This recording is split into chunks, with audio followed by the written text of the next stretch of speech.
Welcome to another episode, everyone. Drac from Schoolyard Crip, rest in peace. And Big Blue Rat from Do-Rock Crip had a very bloody situation there in the Los Angeles County Jail in the Crip module. The Crip module is infamous for being extremely violent and extremely bloody in the Los Angeles County Jail. Many people hit the Crip module and did not survive. It was that vicious in there. Check this out.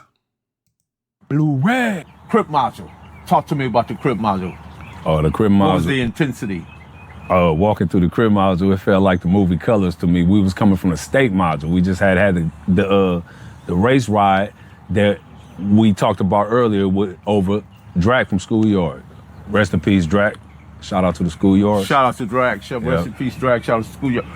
Let's get into that. Yeah, so that riot that we kicked off for Drac, you know what I mean? That was, like I said, it was the Do-Rocks and the Who's. The Do-Rocks stood out because it was four of us. You know, a lot of times you don't even see the Do-Rocks deep. So to see 4 or 5 Do-Rocks in one module, that's like, well, hold on. And then this riot happened, we all participated. And so and I had been in all type of activities prior to me going to the state module. You know what I mean? Me being 19 years old at the time. So they was like, you do one more thing, you were going to the Crip module. And at the time, we beefing with the 60s, you know what I mean? And they like, I don't care how many 60s over there, who you and however many Do-Rocks, OSJ told me this, you and however many Do-Rocks is in here, I'm gonna get all y'all and put y'all in the Crip module. Y'all can put me now. I was so loped out and turned up. I was like, y'all can put me by myself. You didn't I don't care. need my homies. You know what I mean? Care. Back then, I didn't have no understanding. I'm telling OSJ, put me now. I don't care about no 60s. Yeah, that's how it go. You're young, you're turned up, you're pumped up, you're thinking everything is sweet. Yeah, no, they're doing you a favor. At 19 years old, not throwing you in the lion's den, not putting you in the Crip module with a bunch of your opposition, particularly a gang like the Rolling 60s. Over there in the Crip module, he would have been lunch meat. So none of that. I'm from Do-Rock, put me by myself. You don't run from it, you run Yeah, through they it. like, no, we ain't gonna do that. So bam. So that riot over Drac, you know what I mean, with the SA in 3800, state module, is why they got me and the rest of my 4 homies and routed us on up.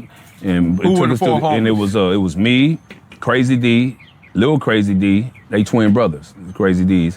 And it was Do-Rock Creep, and it was just us I remember 4 those at names. first. I remember And then a those little bit later, we ended up getting their other brother, Crazy D's younger brother, Tutu, which is my day one. He come a little bit by we snatched him from Supermax about probably 3 days later. But initially, it was us first 4. Us first 4 Do-Rocks walking in the module. And we walking down there every cell banging. Where y'all from? Do-Rock Crip, Do-Rock Crip. And the Schoolyard Crip, Do-Rock Crip. A-Trey Gangster, Do-Rock Crip. Westside Hoover, Do-Rock Crip. Insane, Do-Rock Crip. Compton Crip. You was just, you know what I mean? Neighborhood Compton Crip. Parkville, everybody. Yeah, as I've said, you know, some of my stories here on the Inside Story with me, Damian Porter. Please subscribe to the channel if you have not done so. That's exactly how it goes there in the Los Angeles County Jail. You walk in a chair, coming into a module, you have your belongings with you, your sheet, your blanket, your soups inside of a bag, and your deodorant and soap, your belongings. Not much. Wait in the day room, a little waiting room they have you in as they decide what cell they're going to put you in, the police. And then they say, okay, you're going to Able Row, Charlie Row, Denver Row, going to cell 5, 6, 7, 8, 9, 10, whatever. You say, okay. And you walk down a tier, heading to your cell. Just came inside of the module. And it's just like that. All these dudes hitting you up. You throwing up your hood, banging your hood. Like he's like, Do-Rock, Blood, Crip, Hoover, East Coast, neighborhood, wherever you from, you throwing it up, giving it up. BPS, Hoover. And these dudes in the bars, or inside of their cell on the bars, like a bunch of hyenas, a bunch of piranhas waiting to eat you alive. They yelling their hood out. Like they all yelling their hood. Nutty Block, Compton, Crip, a million different, oh my goodness. You in there like, oh my God, this is not good. This can't be good. This cannot end well. This cannot go good, man. somebody gonna want some smoke. Out of all of these individuals in here, chomping at the bit, looking to get at you, somebody gonna say, man, we gotta lock up. It's all bad. Like, damn, niggas got blue rags on, they busting up out the cell, finish show line, woo, do-rock Crip. We said do-rock Crip a million times. So we just get up in there. It was the Hoover cell that they had took out to move us in. We get, where's? So we get up and as soon as we get up in there, all of the graffiti was in there. It was the Hoovers. It was Hoovers who was insane. There was a lot of controversy over there with the Hoovers up in there. So we immediately get to washing the wall off. Me and my homie Crip, like, we finna strike do-rock up in here. That's our cell. Because we came over there with a mentality like that, and we was strapped and we was ready, because prior to that, it was a batch of my homies, 4 more of my homies, that had got rolled up by the Hoovers. So we went over. Oh, okay. I knew something was going on. He said they come over there to the Crip or whatever. They went looking for the smoke. Went to the Hoover cell and started crossing out stuff, wiping it down, and hit up their hood up in there. Now we find out why. This is Big Blue Rag here from Do-Rock. Crip, he has a YouTube channel as well. This channel here is the Hood Postman, the Hood's Postman, that he's on right here doing this interview, but he has his own channel as well. Shout out to both of them, the Hood's Postman and Big Blue Rag here from Do-Rock. So he said he got there some Hoovers that just rolled up, some Do-Rocks that just rolled up for his homeboys, meaning told them they had to leave, they had to get out of the module, whether it was violently or not. We'll see, maybe he'll go deeper into that, I don't know. But whether it was violently or not, whatever module, I guess maybe perhaps that module that he just walked into, wherever, some Hoovers that just rolled up some do-rocks. So they're not happy about that. And so they go in there wiping off the walls and hitting up their hood. They're like, we ain't them dudes, we not them folk. We gonna die about it right here. So we came out on the tier with our knives, like, ain't none of that. We never rolling it, we stand here, cause we heard the 6-0s upstairs. Them niggas say, do what, nigga? Do rock, nigga, that's what, we down here. We came turned up, bro. It was 4 of us, we came turned up and tripping. With all the activity, we was fighting each other. We was just tripping, we was young, we was tripping. We was tripping on anybody, we fighting every time we go to court. We blow it up, we chasing niggas on the tier, but not, we was tripping. So was it be fair to say TTG trained to go? Oh yeah, for sure. It wasn't none of them other stories. If anybody ever heard any nightmares or any horror stories about any of my homies being on the victim, it was never none of that. We was always the victors. What was the vehicle? Being outnumbered and everything. What was the vehicle used to actually pick up the, be part of the tray and the move? Well, we always been trades from day one. Okay. Since we started. From day one? Day one, yeah. But what about the movement? How did that go? It was always, from day one, like it was always like, said, and the G was kind of took off because to make it short. It was always there, but they took it off like to make it shorter, and they wanted to have more of originality as far as not being from South Central, not being from the city.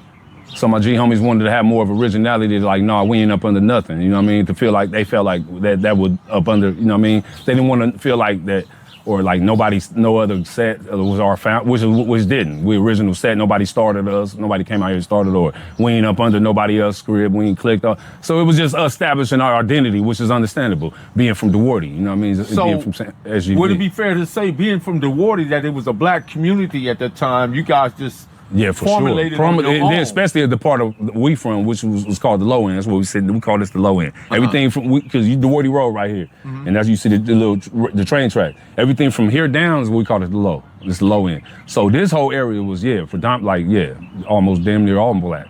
You know what I mean? Like our main block, the headquarters where the set was started at, which is Goodall, it was only one Mexican family at one point in time. It was one white family for a short little time, but other than that, every house on the block, both sides of the street, from the bottom to the top, all the way to the park, all blacks and all homies. So when you hit the pen, what year was that? 1995, early January 96. 96. January 96, okay, you hit the pen in January 96, yes. The neighborhoods were all black then. All of these neighborhoods, for the most part, as he said, every house, you walk up and down, every house, it was black. In my neighborhood as well. But we were not doing anything but being hostile towards one another, killing each other. because the neighborhood is all black, we just killing each other. Something that we don't want to do anymore. And where did you land? Delano. Reception, yeah. What was that like walking in? What is that like a 180? What they call them 180? That was a 270. 270. The reception, yeah. Okay. Like I said, I already had did 3 years in YA, and YA is a 270. I already did all that, so it was normal. Like I say, it always anywhere I ever went, I ain't feel nothing but I just was right in play. All I was like, just give me my shit, give me my bed. So roll. was it like an A, B, C yard or 1, 2, and 3? How did that work? It was like 4, yeah, A, B, C, D. And I think I went to D on that one. The first time. It was regular. I ain't had no problems. Everything was smooth. I knew niggas. I seen a lot of cats I knew from like YA in the halls that already knew me and was like, man, you blue rag of food. You know what I mean? We chopping the old war story. It was regular. Because I had been in the system like pretty much all my life. I'll be out here for a little minute and I'll be right back up in there. You know what I mean? From a kid. So it was always the same people I grew up with in there. Like, you know what I mean? Did you feel like, being that you had the tattoos and everything, that sometime you might have been stood out and the police kind of just picked at you? Yeah. Like that came later on, like, you know what I mean, with the tats, but they was always on me before I even had even before I hit my face. They was on me the same way it didn't change. When did you meet West Dog? When I was probably about 13, 14, he a little bit older than me. He about like 6 years older than me. Yeah, he know my brother, Lil Girl. Yeah, he was about 6 years older than me, so I met him like, he was one of the cats I looked at as like one of the homies, because he was one of the homies like I looked at that was a little older, that was like, you know what I mean, you know what I mean, who I looked at as like, oh yeah, that's right. You know what I mean, he was a gang, but he was about his paper too, he was a player too, so he was one another, you know what I mean, hold him, that's a little older than that I, you know what I mean, like, inspired me, like, you know what I mean, like, yeah, I like Cuz Crip, and like, he was one of them, for sure. So when you get to the pen, you at Delano, how much time did you have? I had seven with 85%. So which was it like, what was the immediate? Was it like, I got to get in here, got to build me a knife, got to build my canteen? What was that? What was that conversation inside your head? Yeah, it was like normal. Yeah, get the canteen, hurry up and give me a visiting form. You know what I mean? To get my I had just married my daughter's mom at the time, so I was ready to start my visits and conjugal visits. I was ready. How long did it take you to build a knife? Probably the first day. First day. Yeah. Is that the kind of like mandatory when you hit those yards? Yeah, because like I said, I was 4 yard or 3 yard.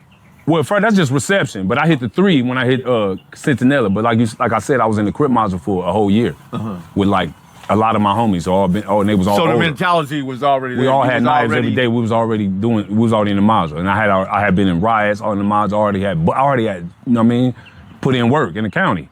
So hell yeah, it was nothing to hurry up and, you know what I mean, like my older homie, they showed me how to make a knife out of pretty much anything. So it was the first day I went and bust down, showed my celly, and the homie from out there, be like, look, and laced him. He like, how you know all this? Like, nigga, I'll be paying attention a little bit more. Cause it was both our first time in the pen. So I'm lacing him like I've been before. This is what's gonna keep us safe. Yeah, and he was like locked in to this day. And we still homies, we still chopping. What is the misconception that people take when it comes to blacks, Crips in the pen, and Mexicans? What is that? Because people think that they just running roughshod. They're not just running roughshod. You mean? There's a protocol. Oh yeah, super pro. Especially like people out of state, like in abroad and shit like that. They got a misconception.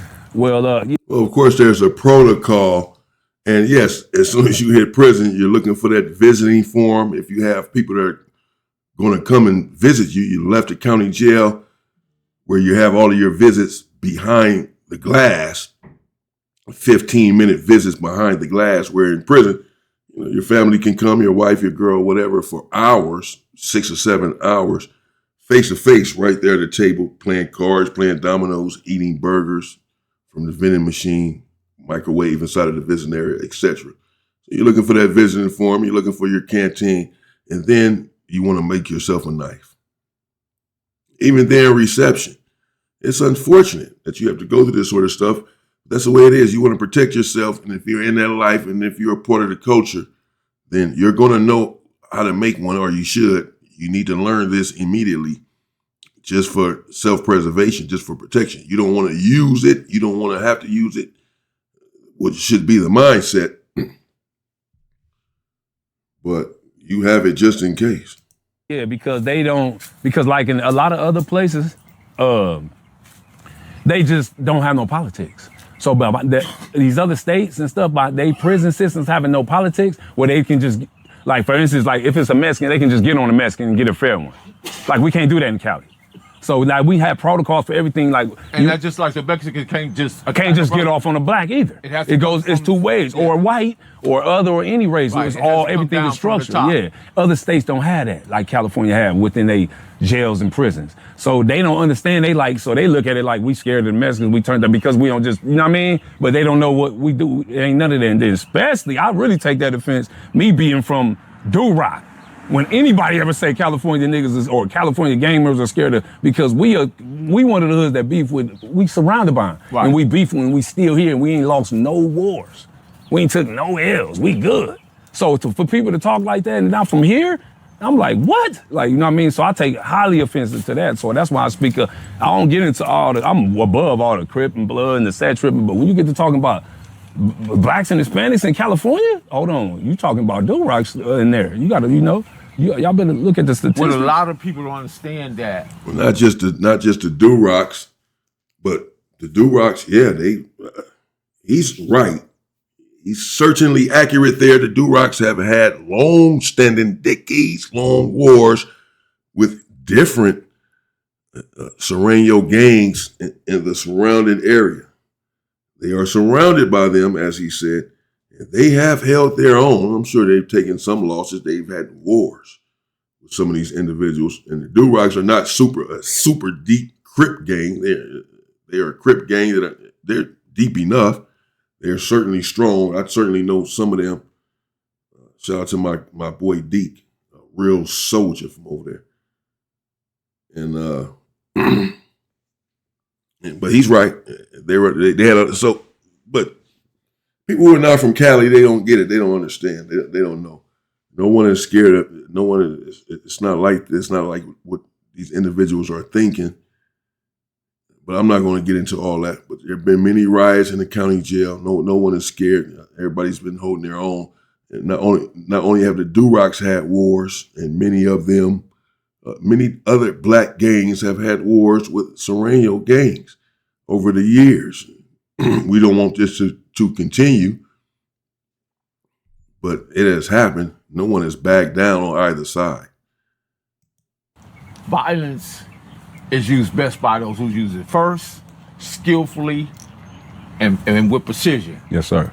That's violence. It doesn't belong to anybody. And that's why, it don't belong to no, I like that. It doesn't belong to no, but that goes to say, you said person that use it, people who use it first. So that's why I tell people, anything I ever done to anybody violently, they had it coming. Because they was either a gang member, they was either a drug dealer, it was either something they was doing in the streets to where they led to us for me to have to do something to them. I never just went and did nothing to no just random innocent person. So it was somebody that had it coming one way or another. Like when I got shot or when I got jumped, I had it coming. I didn't cry about it. Whatever happened to me, I had it coming. So being in Calipat, Centinela. Okay, Centinela. Being in Centinela, super hot out there, by the way. What was it like? Because super hot is not the word. Because this is what I find, bro. I was in Centinela, 3 times. Yeah, I was in Centinela 3 times. In 97, in 98. And then I just paroled from Centinela in 2022. I was there for 5 years. When I paroled in 2022, I was in Centinela for 5 years. County jail, I was in county jail for 4 years. Yeah, Centinela is extremely hot. We had these big old hats that we put on that people, I've never wore one of them things. They look too goofy for me. I couldn't do it. Never. I never put one on. But they put them on to block the heat because it's so hot out there. Individuals out there passing out. You got to stay hydrated. I'm talking about it is a dry, unbearable heat. And it never subsides. It's there at 3 in the morning. Literally, it's still burning up. It's horrible. You can follow me on this. Yeah. I find that the Mexicans, what do give Mexicans sort of a slim advantage, and the white boys is the fact that the staff Of course. support their Yes, efforts. sir. Yes, sir. The staff started the politics that's going on. Yeah, so they fully support them. And the reason they support them because they can tell them what to do. Because they fall in place. Like one person runs all of them. Versus us, we got all our divisions. You ain't telling no, you know what I mean, no brothers. No one brother ain't finna tell, oh, y'all, no, it's never gonna happen with us. From your observable reality, how many them it take to handle one brother? At least 3. An average brother that don't even work out, just average cat, 3. And I'm glad you brought that up because most of the time I be in like the county and Wayside and stuff like that, I had a dorm, right? And one time I had the dorm and they kept moving all the blacks out, especially the strong black. So I went to the gate and told the deputies, hey man, I took a couple brothers with me, a Crip and a Blood, and now the field, like, let's go push up to the, I want y'all to see what I'm talking. I don't want just push up to the police without no, but, so it was like, man, what's up with y'all? All the deputies were white at the time still, like they all Hispanic now. Why y'all keep moving all these, y'all say demographic moves, but y'all keep moving all blacks out the dorm and moving Hispanics in. And he said, truthfully, man, you know the real truth? Because physically, Y'all too strong. he said physically, every 3 or 4 of them, Oreo, told you about Oreo. Yeah, but physically, every 3 or 4 of them is one of you guys. And I said, damn. And then at that time, it was some tension in the dorm. Man, damn, I don't know. What you mean? That's not the reason to be, That's your opinion, first of all, officer. Because you think that there's some superiority physically, doesn't mean that you're supposed to outnumber us, that you put 100 of them in there to our 15 and just say now it's even. But that's how it happens. That's the sort of stuff that goes on in that county jail, particularly when these riots were happening. The numbers were not always fair, not even close.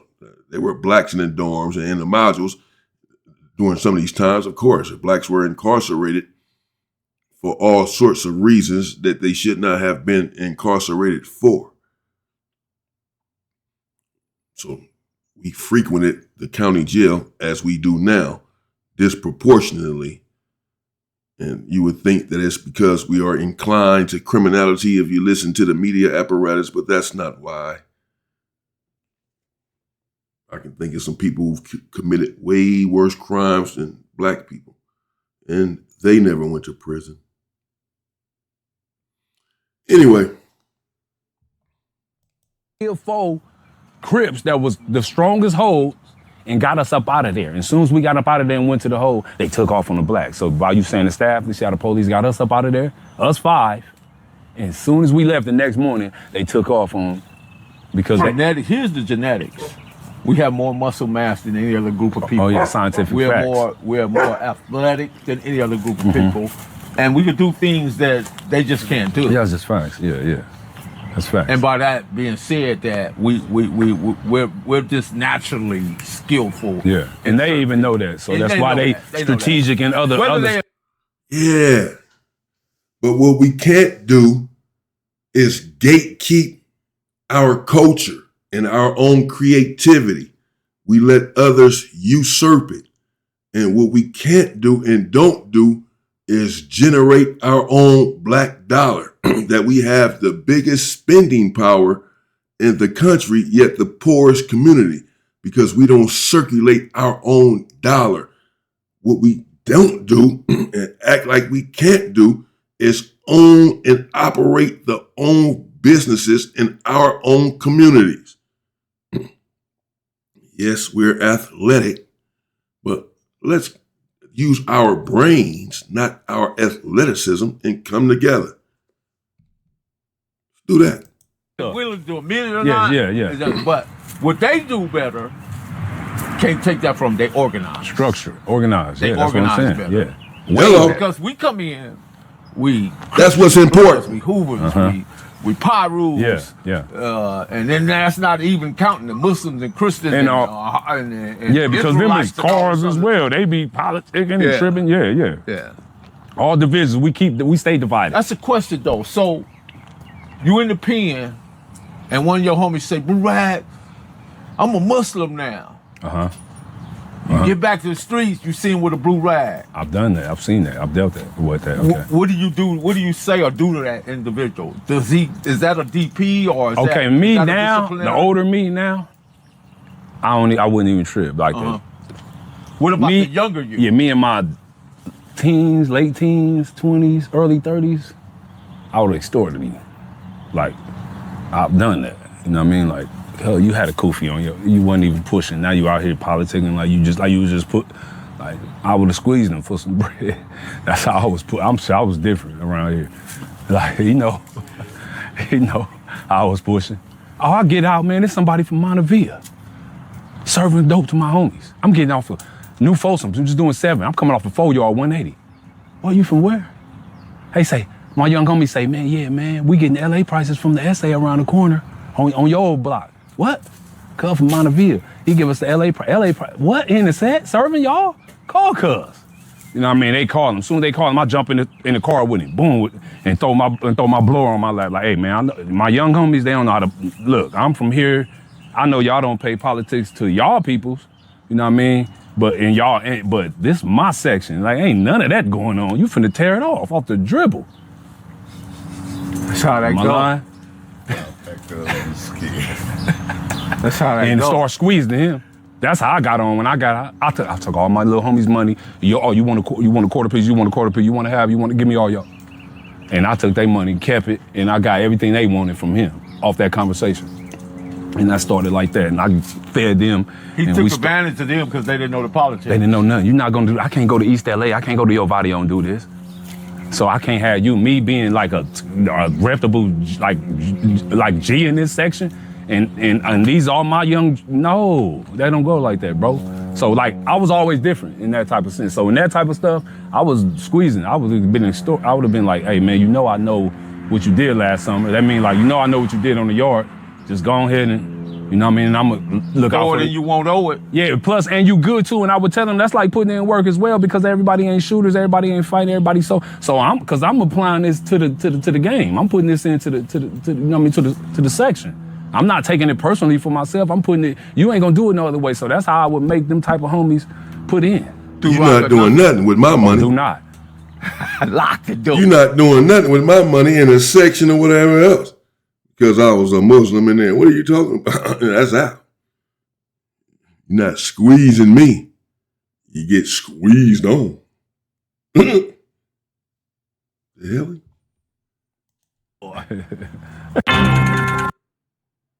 Thanks for watch. Okay. Should say thanks for the watch or thanks for watching. But thanks for watch. That's not really how, that's not. The Hood Postman down there. That's the name of the channel. Shout out to them. Shout out to Big Blue Rack, Do Rock Crip. There you have it. County jail went crazy. Drac from schoolyard. Rest in peace. Riot kicked off. Blue Rag and them went to the Crip module. Crossing out hoods, putting up their hood. And was ready for the smoke. Had gotten to many incidents, many fights. Much bloodshed, chased individuals down on a tier with knives, and he was ready to get into anything. Police threatened to put him in a Crip module with his enemies, and that's where it was ready to go all bad. He has a belief that takes 3 Hispanics against 1 black, and that's 1 black that's not even drinking, smoking, or that's drinking, smoking, and not exercising. Let me know what you think in the comments. Stay safe and stay free, people.